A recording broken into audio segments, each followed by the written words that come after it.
thinking about Echo Wall here specifically, and how you decided that it would be to your advantage to go out and solo some really hard routes. One of them being one of the hardest Mm. free solos in all of rock climbing history that we know of, which is the 8B plus or 14A/B. Darwin Digs It, I think, is what it was called, right in Margalef. Walk me through that thought process Mm. from a tactical lens with regard to taking on Mm. Echo Wall.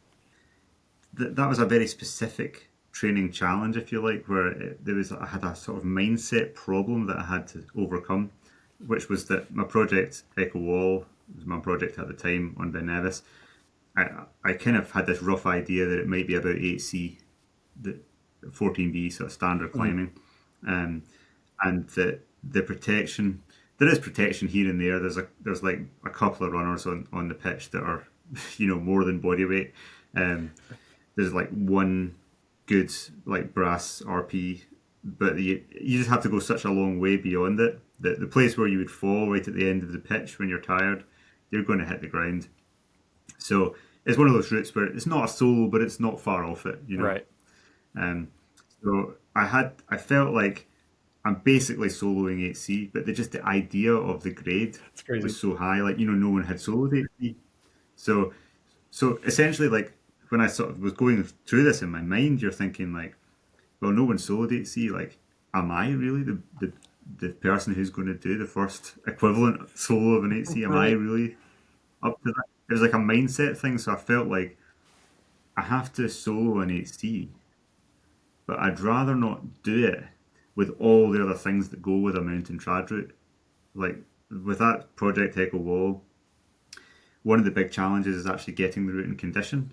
It's it's quite wet a lot of the time on Ben Nevis. Mhm. There's a small window of conditions. Sometimes you just in some summers you just wouldn't catch it, or some summers it might be in condition for a handful of days, and so you've got to have that for a route like that. You really have to feel like you're a bit better than the route, so that when you get your opportunity, you're good enough to do it and still have the margin. Because you don't really want to be right on the limit. It's just too dangerous. So that was part of it. I thought, well, if I go on a sport climbing trip and I'm going sport climbing to get fit and strong and also enjoy myself, then I could get that kind of thing out of the way and like work in 8C, and then if it was a suitable one, then I would solo it. I mean, it slightly overstates it to say it's one of the hardest solos because it's a short route. I mean, it's still bold, like it's still like it goes out above the road, Oh yeah. so you still definitely can't fall from the upper half. Like yeah, it would be the end of your climbing career at minimum. If you fell from the upper part, the crux lower down, yes, yeah, it's on the cusp of getting away with it or not getting away with it. But it was more that was more of a training exercise, just the mindset of like that grade plus solo didn't really go together. And doing that one little climb in Spain, it made it fit, and it just was a kind of mental block I could put behind me, and then I could move on with a kind of clearer head to what I needed to on the actual route Echo Wall.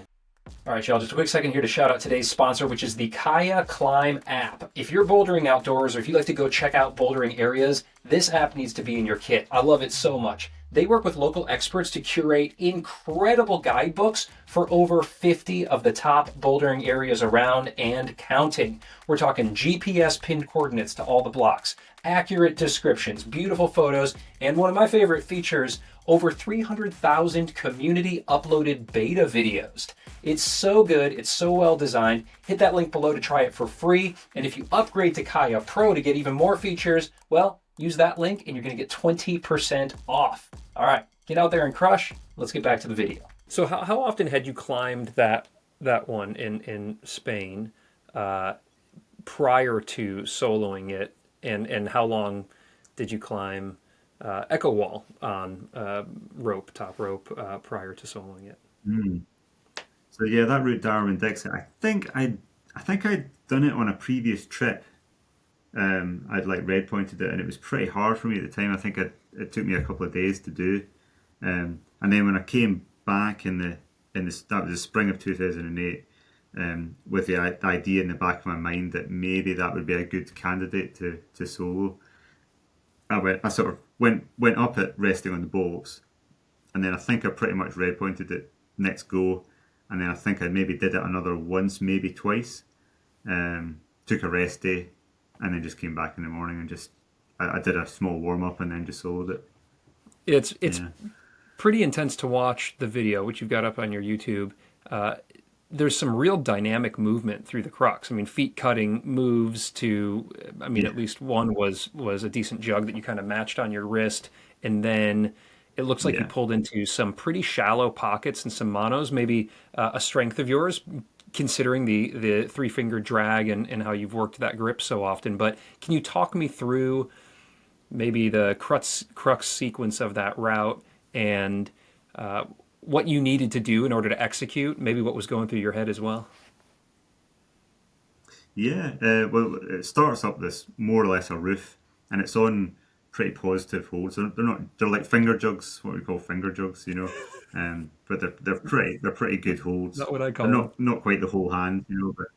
But then you get to the lip of the roof, and you do have to take this kind of cut onto one hand, and it's quite powerful. It's on a good hold, um, and there's nothing to match. You know, that's ended up like sort of grabbing my wrist to stop the swing because you're just hanging on one hand. And then once you get your feet back on, you go up to this mono, and then the crux move is just like locking down on this mono. And it's a funny hold, like when I had red pointed the route, I think I failed on the crux once because when you take the mono, but if your finger's not in it just the right way, it kind of twists your finger and it feels very painful. And I remember like pulling up, locking off, and going, "Oh no, take! That doesn't feel right." But then the next try, you know, if you seat your finger correctly, then it feels okay. So that move did feel quite committing for the solo. Uh, so I was, but to be honest, like with a solo, all the hard stuff has to happen before you leave the ground, in the deciding whether you're really ready to solo it, whether you really have a margin. And I was just like at that time, again going back to what I was saying earlier about simplifying my life. I just moved house to the Highlands of Scotland, just near Ben Nevis, to at the bottom of the mountain where I was trying this project. I was really doing a lot of consistent climbing, and I had a good spell with no injuries, and I was just very fit, and I was quite confident. I was doing a lot of bold trad all the time, and I remember going up the route and just thinking, yeah, I can do this, and it wasn't a big deal, and that's exactly what you want. So the whole process, I was kind of monitoring that in my mind. But so it was like before and after the solo itself, I was like listening to my own mind, thinking, how is this feeling?